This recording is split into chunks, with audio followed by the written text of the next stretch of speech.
बिस्मिल्लाहिर्रहमानिर्रहीम बिस्मिल्लाहि वहदा वस्सलातु वस्सलामु अला रसूलिल्लाह अम्मा बाद।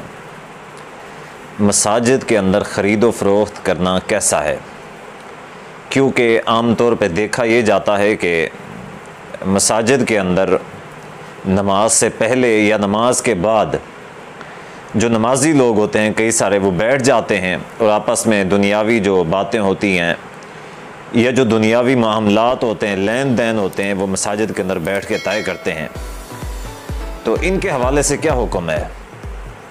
सबसे पहली बात तो ये है कि कुरान मजीद में अल्लाह तबारक व तआला ने फरमाया है कि व अन्नल मसाजिद लिल्लाह फ़ला तदउ मअल्लाहि अहदा, कि ये जो मसाजिद हैं ये इसलिए हैं कि तुम अल्लाह तबारक व तआला के अलावा इन मसाजिद के अंदर किसी को ना पुकारो। यानी कि इससे ये कहा गया है कि ये खालिस अल्लाह तबारक व तआला की इबादत के लिए हैं। दुनियावी कारोबार और लेन देन जो होते हैं ये मसाजिद के अंदर तय नहीं करने चाहिए। जैसा कि हदीस में है, हज़रत अबू हुरैरा रज़ियल्लाहु तआला अन्हु रावी हैं, फरमाते हैं कि नबी सल्लल्लाहु अलैहि वसल्लम ने फरमाया कि तुम अगर किसी को मस्जिद में तिजारत करते हुए देखो तो तुम उसके लिए ये अल्फाज कहो। एक अल्फाज, एक जो बद्दुआ है, वो बद्दुआ नबी सल्लल्लाहु अलैहि वसल्लम ने बताई है। और वो बद्दुआ क्या है? वो ये है कि आपने फरमाया कि ला अरबहल्लाहु तिजारत का, उसके लिए तुम ये कहो कि अल्लाह तबारक व तआला तेरी इस तिजारत में तुम्हें नफ़ा ना दे।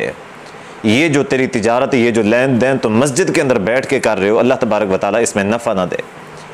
तो इससे साफ़ तौर पे ये बात समझी जा सकती है, एक तो कुरान मजीद की आयत से कि ये जो मसाजिद हैं इनमें खालिसतन अल्लाह तबारक व तआला की इबादत होनी चाहिए, और दूसरा इस हदीस से भी ये साफ़ तौर पे समझा जा सकता है कि मसाजिद के अंदर लेन देन करना और तिजारत करना ये जो है ये गैर शरई काम है, ये हराम है।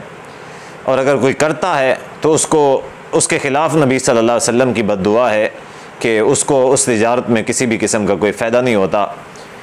तो लिहाजा इस तरह के मामलात तय नहीं करने चाहिए। अल्लाह ताला से दुआ है कि अल्लाह ताला हम सब को समझ अता फ़रमाए। वस्सलामु अलैकुम व रहमतुल्लाहि व बरकातुहू।